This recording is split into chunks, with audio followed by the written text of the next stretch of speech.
Okay, so it's time to have a bit more fun and launch a mini campaign from A to Z, right? And just to show you a workflow that you can take every day of the week whenever you want to start some new outreach.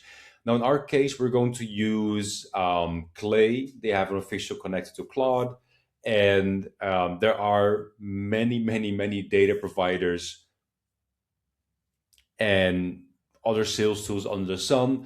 Unfortunately, I cannot cover every single one of them. I'm going to try and cover a few that capture the idea of how you could and should be working with this. And then, if you have specific requests, just drop them in specific course section, and then I can have a look at those as well. We're going to do a workflow though that is sort of like tool agnostic, where you have a data tool connected and you use Claude to pull in data, write emails, and then orchestrate the campaign launch, right? So that's what we're going to do. Now, what Clay allows you to do is pull in data, do research. They have an official connector.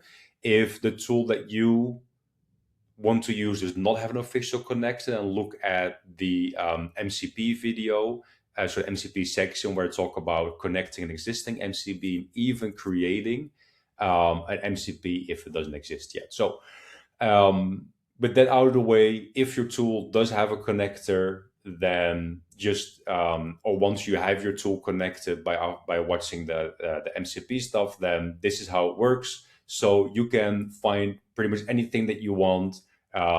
With Clay, they have a lot of different connectors, data providers that you can use, which is very helpful. So it does help to specify that you want to use that connector. So I'm just going to say using the Clay connector, find the owners or founders at clay.com and their work emails. There we go. Just going to use Clay as an example here. So you can see it found Varun, which I know is the founder together with Kareem, and found some other folks, found some duplicates, which is fine. So let me see. So I think he left, and about him, I'm honestly not sure because I don't know the company that well.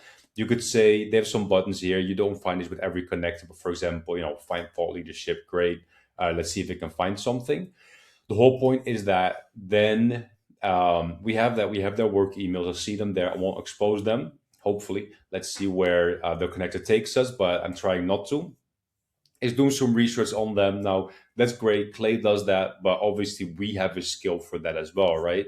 So just in case that you don't want to spend Clay credits, or you don't have Clay, you don't use the Clay connector, that is completely fine. You can just use our research skill that we've built to do all of this for you. Now, then when we have that, we can say, okay, now use the right email, or I'm just going to say write email, and it's going to start writing emails for all these people, and then we're going to actually launch it. And it says, now let me read the GTM playbook. So the fun part is, so there's two things that I want you to pay attention to here. First, it just jumps into GTM playbook for context on what we're selling. If you would have done this request outside of the project, it would not have done that. It would have said, okay, listen, I don't know what you're selling. First, give me context, right? So that is the beautiful part about keeping everything within a project, and Cloud projects. It stays within the project and knows, okay, within this project, I have a go-to-market playbook. Let me look at that. And then going forward, you don't have to think about it anymore. You can just say, okay, now I want to reach out to these people. I want to do this. I want to do that. So that's just super helpful. And that is one of the core lessons that I want you to keep in mind for this course. Another thing is, it says the PDF is encoded. So with our playbook, we went a little bit fancy, right? We said, okay, I want the output to be PDF. That is not an ideal format for AI. It is able to extract it, but it's just another additional step. It's just, extra work. And to make it more efficient, ideally you get the output in text format, right? So it's just easier to read. And then another thing, because as part of our email writing skill, there's research involved. It is the research again. So great. And like we have double research is something to keep in mind. Like, Don't do double research. You spend double money or double effort. That's something to keep in mind. If you know Clay does the research, take it out of your scale. If you want your scale to do the research, don't do it in Clay or any other provider. So there's that. So wrote emails, and it references the so it looks inside the playbook, as in, okay, what matches closest to this persona, so chief revenue officer, etc. So just because we probably don't have CEO or co-founder as a persona in our playbook, it finds the next closest match.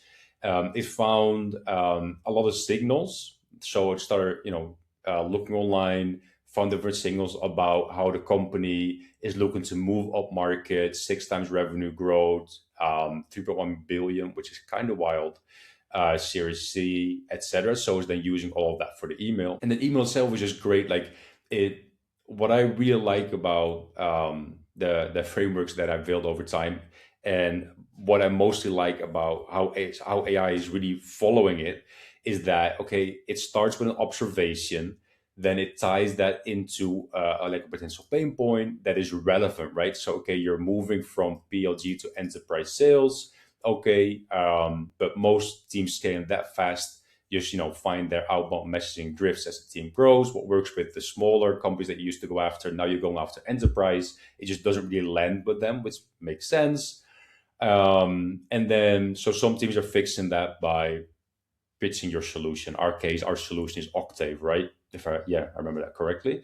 And then here, kind of it plugs right into Clay workflow, which I think is great. So then for Varun did the same thing, and it skipped these others because no longer a Clay, so that's great, and doesn't work at Clay either. So as the follow-up emails, etc., is even asking me for next steps, want me to load these into an instantly dynamic campaign so easily gets the personalized email automatically. Yes, I do. Thank you very much. So I'm just going to say yes, just that easy, right? That's the beauty about just having your personal assistant here. Now, the dynamic campaign thing is something I've saved for another video, so definitely watch that, because you obviously have dynamic campaigns and sequence campaigns. Imagine we ask it to write a sequence, then it can just push the sequence to the campaign. In this case, we have individual emails for each person, and then what is in our sequencer just needs to be that merge tag, right? So if that doesn't make a lot of sense to you right now, what's the other video I did about dynamic campaigns versus sequence campaigns, and that will make a lot more sense to you. And those are two additional or one additional skill that we're going to build as well. So that's that, and that's how you launch a campaign from A to Z. You have an idea, thinking, and it can be that you want to go after a segment or after a company or you name it. Just when you connect your data provider, in my case, that's Clay. In your case, that could be anything else. You get that data provider, you combine it with the skills that we've built, and you can just wake up on Monday morning and say, launch this, write the emails, and it just all of that for you. It launches it, and you can go about your day and focus on other stuff. And that is the beauty of Claude and having just this sales brain right here in your project. So it's working. It's launching my campaign. I won't bore you with that. It's just going through the motions and doing my work for me. And going forward, it can do the same for you.